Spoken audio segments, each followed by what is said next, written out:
Welcome back to The Clean Truth by Roobi. I am so glad you are joining us today for our 19th episode, which is titled, What's Really Inside Your Descaler? Breaking down ingredients that matter. It's a surprisingly important topic. Oh, absolutely.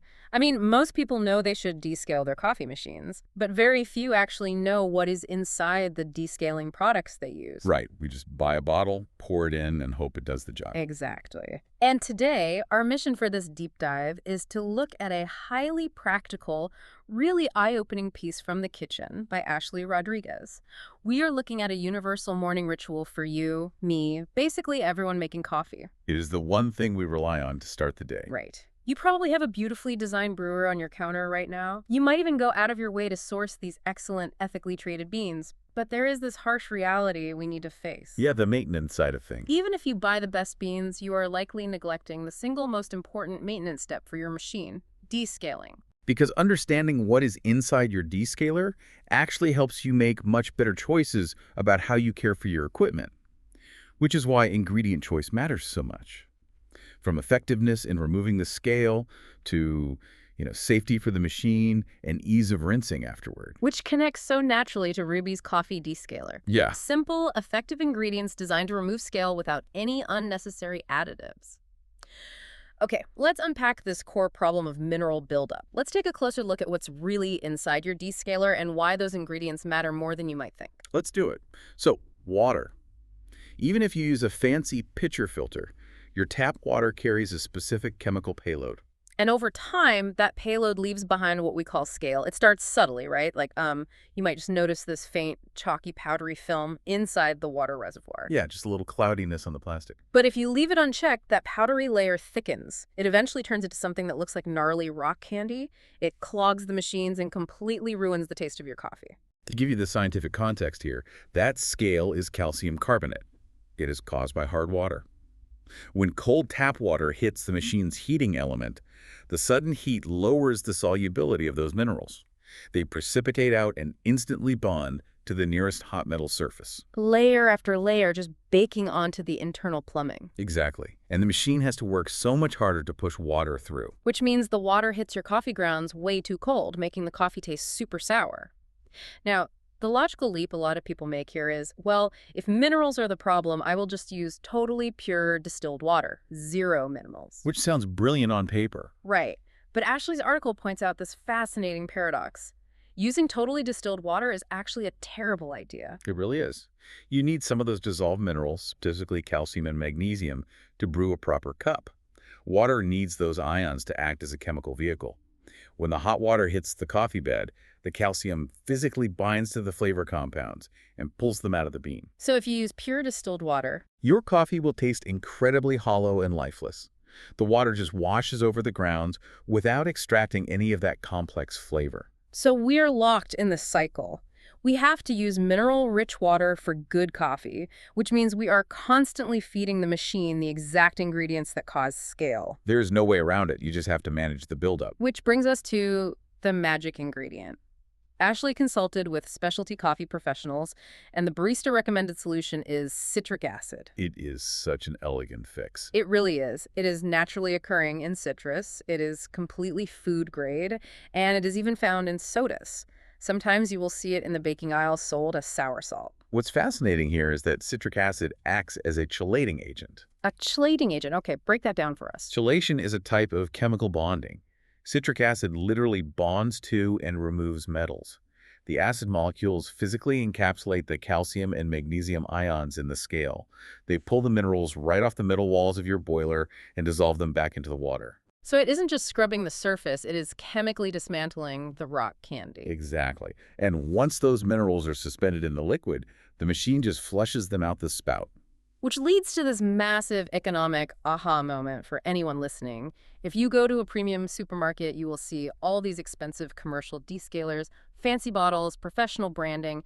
They cost $15, $20, sometimes $30 for a tiny bottle. Oh yeah, they are incredibly expensive. But if you look at the safety data sheets, almost every fancy, expensive commercial descaler on the market is primarily just citric acid. You're basically paying a massive premium for a plastic bottle, a nice label, and a bunch of water. It is wild. Ashley points out that a 2-pound bag of pure citric acid powder from a brand like Milliard or Viva Doria costs less than $10. And that one bag will probably outlast the coffee maker itself. It is an incredibly cheap and effective alternative. So how do we actually do this? The article walks through a really simple 4-step process. Step 1, dissolve 2 tablespoons of citric acid powder in 1 liter of hot water. You have to make sure it is fully dissolved so you don't send grainy powder into the pump.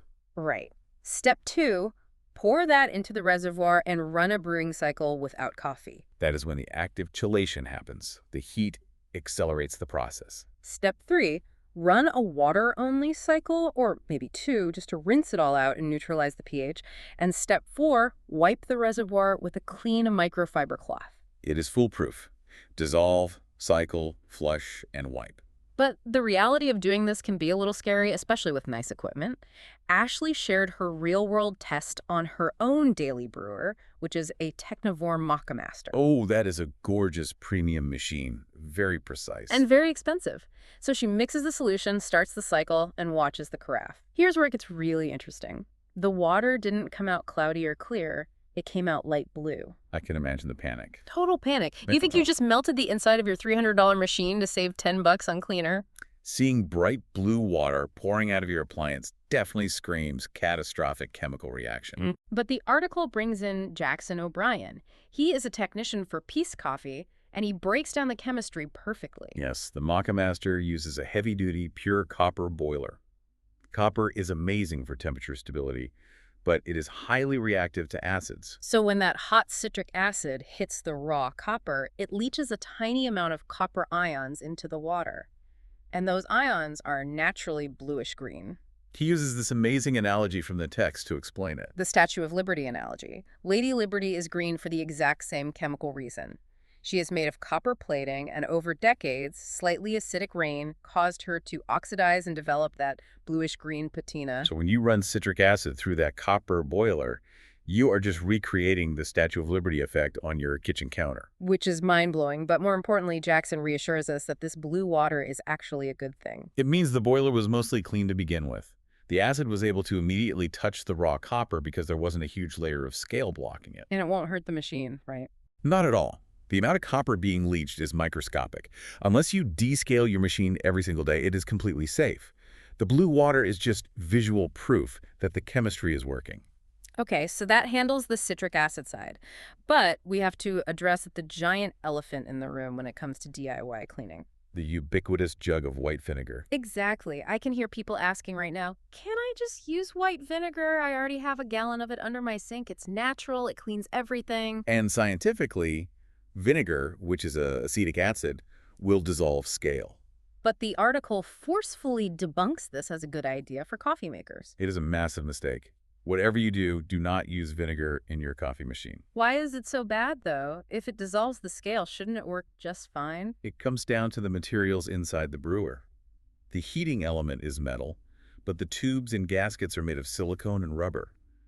Those materials are porous on a microscopic level. Oh, and vinegar has that incredibly strong smell. Right. Acetic acid is highly volatile. When you heat up a vinegar solution in the brewer, the thermal expansion opens up the pores in the silicone. The vinegar leaches deeply into those pores. And then it just gets trapped in there. Exactly.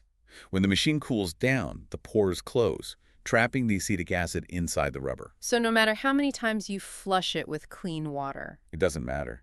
The next time you heat the machine to brew coffee, those pores open up again, and the silicone slowly off gases that trapped vinegar directly into your fresh water. That is awful. Your expensive morning coffee is going to taste like salad dressing for weeks. It completely ruins the flavor profile.